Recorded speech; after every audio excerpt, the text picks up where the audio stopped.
Assalamualaikum warahmatullahi wabarakatuh. Alhamdulillahi ba'ithir rasuli wal anbiya'i rahmatan linnasi bin nuril mubin. Wassalatu wassalamu ala sayyidina Muhammadin ashrafil mursalin wa ala alihi at-tahirin wa sahabatihi al-khiratil muntajibin. Ashhadu an la ilaha illallah wahdahu la syarika lah arhamar rahimin al-ahadul munazzahu an syabhil makhlukin. Wa ashhadu anna sayyidana Muhammadan rasulu rabbil alamin wa sayyidu waladi adami ajma'in. Pada tahun 17 Hijriah, pada masa Khalifah Umar ibn al-Khattab radhiyallahu anhu, terjadi penaklukan yang besar yang menjadi kebanggaan kaum muslimin. Kaum muslimin berhasil merebut kota Tustar dari kungkungan Imperium Persia. Tustar adalah kota benteng Persia yang tersulit untuk dibebaskan. Bukan sembarangan kota, tapi kota dengan pertahanan alami berupa khandak, yaitu sungai dan kanal besar yang membentenginya. Pada awalnya, kaum muslimin yang berjumlah 30.000 prajurit tidak mampu menembus pertahanan Tustar yang sangat kokoh. Setiap kali pasukan muslimin mendekati benteng, ratusan anak panah menghujam dan benteng. Anak panah itu mengarah ke leher-leher kaum muslimin. Sontak, kaum muslimin tak bisa menyerang, hanya bisa bertahan. Pasukan musuh yang berada di dalam benteng pun merasa aman dari kepungan pasukan muslimin. Mereka menyangka pertahanan berupa aliran sungai yang deras ditambah tingginya tembok benteng tak mampu dilewati pasukan muslimin. Ditambah lagi ketersediaan makanan di dalam benteng yang melimpah. Penduduk benteng pun bertambah kepercayaan dirinya untuk menghadapi kaum muslimin. Ma'asyiral muslimin yang dirahmati Allah Subhanahu wa taala. Berjalannya waktu, kaum muslimin seolah hampir menyerah dengan keadaan. Mereka sudah mencoba berbagai cara, tapi usaha itu belum mampu terwujud. Di akhir-akhir pengepungan ini, mereka pun menemui sahabat Rasulullah sallallahu alaihi wasallam yang terkenal dengan doa mustajabnya, Barra bin Malik. Wahai Al-Barra, bersumpahlah atas nama Rabbmu agar dia mengalahkan mereka. Al-Bara kemudian berdoa, Ya Allah, kalahkan mereka untuk kami dan jadikan aku sebagai syahid. Pasukan muslimin terus menyerang musuh-musuh memasuki parit-parit. Pasukan musuh pun terdesak.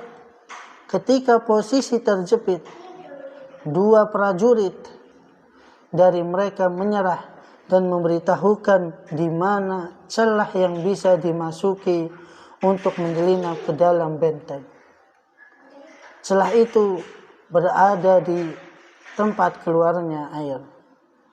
Berita ini terdengar sampai ke telinga komandan pasukan muslimin, yaitu Nu'man bin Muqarrin radhiyallahu anhu.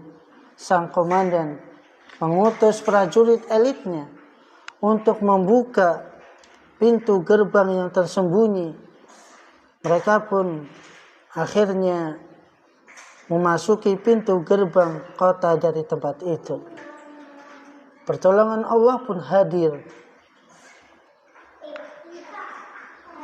Kaum muslimin akhirnya mampu membuka pintu-pintu benteng dan membunuh tentara Persia yang melakukan perlawanan. Suara takbir mengema dari dalam benteng dan diikuti pasukan yang berdiri di luar benteng. Butuh perjuangan berat. Persia kesabaran berlapis dan mental baja untuk membebaskan kota itu tercatat di dalam sejarah.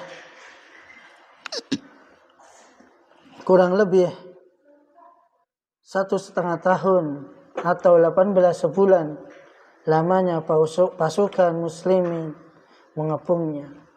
Dengan izin Allah Subhanahu wa taala, kota tersebut berhasil dikuasai dan pasukan muslimin mendapatkan kemenangan yang gemilang. Perang Tustar inilah di antara perang yang paling sulit yang dihadapi kaum muslimin. Jika kaum muslimin mendapatkan kemenangan yang gemilang dan dicatat sebagai prestasi menggembirakan di Tustar, lantas kenapa Anas bin Malik radhiyallahu anhu menangis tatkala beringat pertempuran itu? Duka apa di balik peristiwa menyejarah tersebut bagi dirinya? Ma'asyiral mu'minin yang dirahmati Allah Subhanahu wa taala, ternyata bukan soal kedukaan biasa, namun lebih dalam lagi. Sejumlah 30.000 kesatria muslim baru mampu mengalahkan 150.000 prajurit Persia dan berhasil menembus pertahanan musuh setelah matahari menyingsing dari arah timur. Artinya, betapa dahsyat dan gentingnya penyerbuan tersebut hingga pasukan muslimin pun tak sempat untuk melakukan sholat subuh tepat waktu dengan cara sholat khauf. Inilah alasan kenapa Anas bin Malik radhiyallahu anhu justru bersedih dan menangis atas kemenangan luar biasa ini. Beliau menangis karena tidak bisa melakukan sholat subuh tepat waktu. Beliau bersedih lantaran peperangan yang dahsyat dan berkecamuk itu menjadikan pelaksanaan sholat subuh tertunda.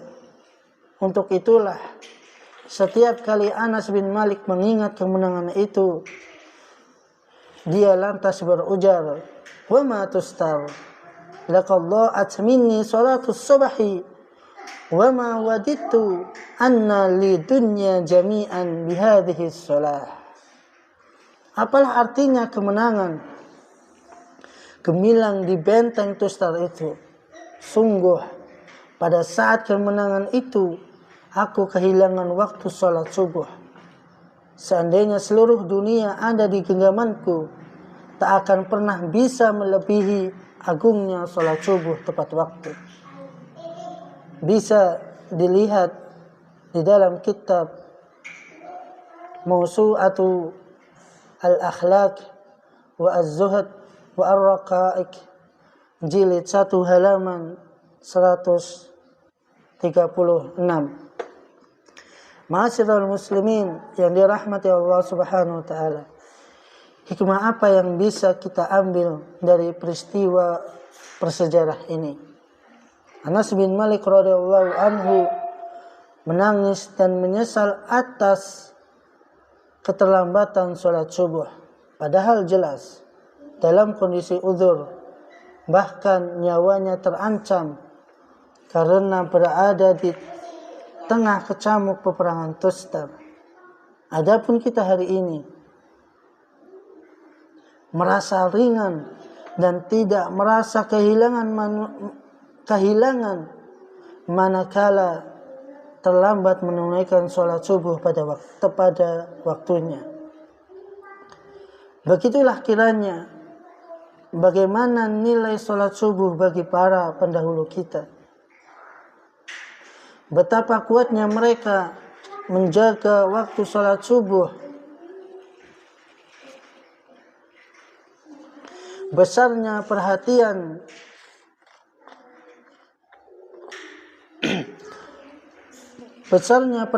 mereka terhadap persoalan sholat subuh. Jiwa dan prinsip itulah yang kiranya menjadi salah satu penyebab kenapa para sahabat begitu cepat dan banyak dikarunia kemenangan oleh Allah Subhanahu wa taala. Masihkah kita mengharapkan Allah memberikan kemenangan kepada kita jika kita masih menyepelekan sholat subuh? Sebelum saya mengakhiri, saya ingin membacakan sebuah puisi. Berjalan maju dan mundur, melihat kapal hendak berlabuh. Jangan terbuai dengan tidur. Berat langkah, hadiri sholat subuh. Malam ini malam Jumat, malam yang cocok untuk berkemah. Bertambah usia, bertambahlah taat. Istiqomah, jalani subuh berjamaah. Aqulu qawli hadha wa astaghfirullahal azim li wa lakum wa li sa'iril muslimina wal muslimat fastaghfiruh innahu huwal ghafurur rahim. Wassalamu alaikum warahmatullahi wabarakatuh.